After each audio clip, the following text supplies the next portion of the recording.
সুতরাং তুমি এই আমানতগুলো ওদেরকে দিয়ে মদিনা চলে আসো। আসে এবারে দেখেন, যে ব্যক্তিটাকে হত্যা করার জন্য এলাকার বৃহত্তম গোষ্ঠীর বড় বড় লিডাররা একত্রিত রাত্রিবেলা হয়েছে, আবার সেই লোকের কাছেই মক্কার সাধারণ নিরীহ মানুষের আমানত রাখা রয়েছে। বের হতে পারেন কি? যদি এই লোকটা খারাপ হতো মুহাম্মদ সাল্লাল্লাহু আলাইহি ওয়াসাল্লাম, তাহলে ওনার কাছে মানুষ আবার আমানত কিভাবে রাখতো? তার মানে যে এলাকার যারা বড় বড় লিডার, তাদের ধর্মের মধ্যে আঘাত লাগছে, তাদের ব্যবসার মধ্যে আঘাত লাগছে, তাদের কি বিভিন্ন সমস্যা তারা পড়েছে। মুহাম্মদ হলে ওদের কি ঠাকুরের পূজা হবে না, মুহাম্মদ হলে কি ওদের ব্যবসায় ওদের দরজা বন্ধ হয়ে যাবে, দোকান বন্ধ হয়ে যাবে। এই জন্য তারা পরিকল্পিতভাবে মুহাম্মদকে ঠেকানোর চেষ্টা করেছে। নচেত এলাকার সাধারণ মানুষ ওই মুহাম্মদের পক্ষেই ছিল। আজকে দেখেন, যদি কোনো দিনী ভাই, যদি কোনো সহি আকীদার মানুষ আপনাদের এখানে একটা আন্দোলন উঠায়, তাহলে এলাকার যারা সাধারণ মানুষ তারা কিন্তু ওই ছেলেটার পক্ষেই থাকবে। তার কারণ যে ওই ছেলেটার চরিত্র, শিক্ষাগত যোগ্যতা, ওর ব্যবহার, ওর আখলাক, ওর ফ্যামিলি মেনটেন্স সমস্তভাবে অভিজ্ঞ থাকবে যারা ছেলেটা অ্যাকচুয়ালি ইসলাম ফলো করে। কিন্তু এলাকার কতগুলো মহৎ ব্যক্তি, যেরকম মক্কার মহৎ ব্যক্তিরা মুহাম্মদকে ঠেকানোর চেষ্টা করেছিল না, সেম পরিস্থিতিতে এলাকার মহৎ ব্যক্তিরা ওই ব্যক্তিকে ঠেকার চেষ্টা করবে, সাধারণ লোক না। এই বাস্তবতার সঙ্গে আপনারা মিলে নেবেন নিজের জীবনে। এবারে যাই হোক, তো আমরা বলছিলাম কি যে আল্লাহ তুমি আমাদেরকে সঠিক পথ দেখাও, তাই না? সিরাতাল্লাযিনা আনআমতা আলাইহিম, ওই সমস্ত মানুষের পথ যেই সমস্ত মানুষের প্রতি তুমি নিজের ইনাম করেছো, দয়া করেছো, করুণা করেছো, সেটা হচ্ছে কে? সাহাবায়ে কেরাম, তাই না? এবারে কি বলছেন যে গায়রিল মাগদুবি আলাইহিম ওয়ালাদ-দাল্লিন, ওই সমস্ত মানুষের পথ আল্লাহ আমাকে দেখাইও না, আমাদেরকে দেখাইও না, যাদের প্রতি তুমি অসন্তুষ্ট হয়েছো, গজব নাযিল করেছো, তাই না? তোমার কাহর নাযিল হয়েছে। এখানে সম্বোধন করা হচ্ছে ইহুদিদেরকে এবং কাদেরকে? খ্রিস্টানদেরকে। আচ্ছা বলেন তো, যে ইহুদি এবং খ্রিস্টানদেরকে এখানে সম্বোধন কেন করা হলো? ওই যুগে তো কাফেরও তো ছিল, মুশরিকও তো ছিল, তাই না? ইহুদিরা, এদের একটা বৈশিষ্ট্যগত চরিত্র কি জানেন, যেটা আমাদের মাঝখানে কিছুটা আছে। ওরা নিজের ধর্মগুরু, মানে ইহুদিদের ধর্মগুরু ওদেরকে যাহা বলতো ওরা তাহাই মেনে নিত। যদি বলতো যে এটা হালাল তো হালাল, হারাম তো হারাম, ওরা তাদের তাওরাত যে গাইড বুক আছে সেটা দেখার কোনো প্রয়োজন মনে করতো না। কথা বুঝতে পারছেন? কেন এই চরিত্রটা আমাদের মধ্যে নাই? আছে। আমরা কি বলি? ইমাম সাহেব যাহা বলে দিল আমার নাম সাদ্দাক না, ইমান নিয়ে আসলাম আর কি সত্য বলে মেনে নিলাম, গবেষণা করার প্রয়োজন মনে আমরা করি না। একই চরিত্র কার ছিল? ইহুদির ছিল। এই জন্য আল্লাহ কি বললেন যে গায়রিল মাগদুবি আলাইহিম, আমরা কি বলতেছি যে আল্লাহ তুমি আমাদেরকে ইহুদিদের পথ দেখাইও না। আমরা কোরআনে অধ্যয়নের মাধ্যমে, সূরা ফাতিহার অধ্যয়নের মাধ্যমে নামাজের কথাটা বলি, কিন্তু বাস্তবে আবার কি করি? আমি সব যা বললো মেনে নিলাম, তাই না? গবেষণা করার প্রয়োজন নেই। আচ্ছা এবারে বলেন যে ইহুদিরা কেন বিতরিত হলো? দেখেন এখানে ইতিহাস আছে। ইতিহাসটা কি? নবী সাল্লাল্লাহু আলাইহি ওয়াসাল্লাম মদিনার মাটিতে যখন আসলেন, প্রথম অবস্থায় 6 জন, দ্বিতীয় অবস্থায় মদিনার থেকে কতগুলো মানুষ যখন মক্কায় হজ করার উদ্দেশ্যে গিয়েছিলেন, ঠিক আছে? এবারে ওই সময় নবী সাল্লাল্লাহু আলাইহি ওয়াসাল্লাম রাত্রি অন্ধকারে তাদের খিমাতে, তাদের তাঁবুতে গিয়ে একা একই ইসলাম প্রচার করেন। কোথায়? মক্কায়। এবারে যখন ওই লোকগুলো মদিনায় ফিরবেন, তো ওই সময় ওনারা বললেন যে মুহাম্মদ একটা কাজ করেন না, আমাদের সাথে আপনার কোনো এক সাহাবীকে দেন, যাতে করে আপনার এই কথাগুলো মদিনাতে যাওয়ার পরেও আমরা ওনার মাধ্যমে জানতে পারি।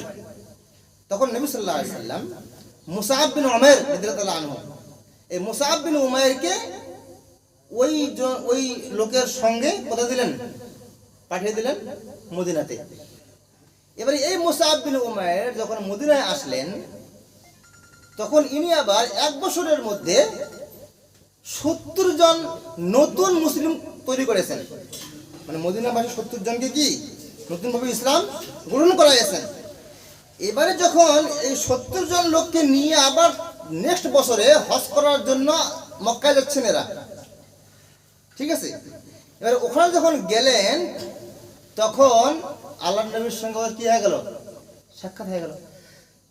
ওই সময় তখন নবী সাল্লাল্লাহু আলাইহি ওয়াসাল্লামকে ওরা প্রস্তাব দিচ্ছে যে মহানবী সাল্লাল্লাহু আলাইহি ওয়াসাল্লাম, মক্কাতে তো আপনার উপরে নির্যাতন যে হচ্ছে এটা কল্পনার বাইরে, সাহাবাদের উপরে কল্পনার বাইরে এরা অত্যাচার করতেছে।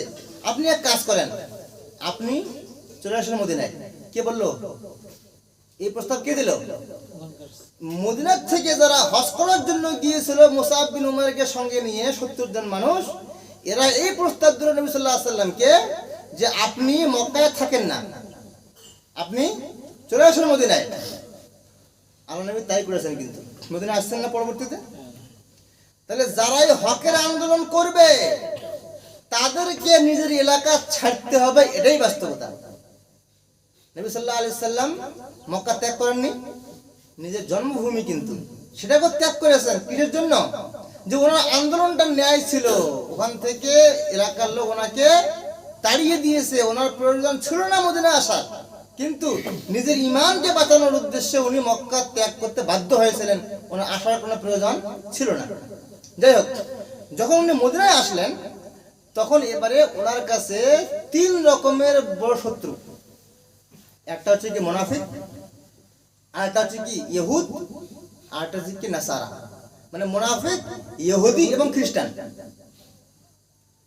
আচ্ছা বলেন, মুনাফিকরা মদিনার যে আসল নাগরিক, এরাও কিন্তু ঠাকুর পূজক ছিল, এরাও কিন্তু মূর্তি পূজা করত।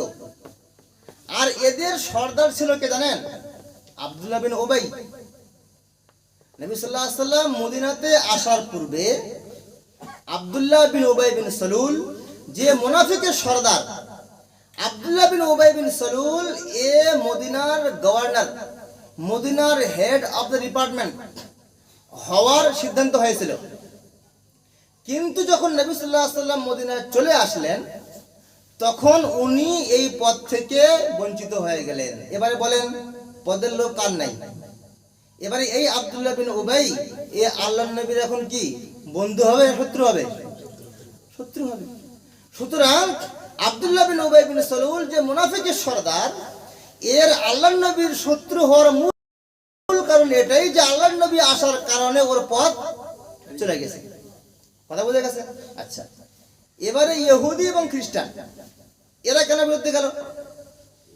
অথচ নবী সাল্লাল্লাহু আলাইহি ওয়াসাল্লাম যখন প্রথম অবস্থায় মদিনায় আসলেন, তখন ওই এলাকার ইহুদি এবং খ্রিস্টানদের সঙ্গে একটা চুক্তি হয়েছিল যে বাইরের থেকে যদি কোনো সম্প্রদায় আমাদের উপরে হামলা করে, তাহলে আমরা সবাই এক হয়ে তার মোকাবেলা করব। অসুবিধা নেই, ঠিক আছে। এই কথা কে বললেন? নবী সাল্লাল্লাহু আলাইহি ওয়াসাল্লাম চুক্তির মধ্যে আবদ্ধ ছিলেন।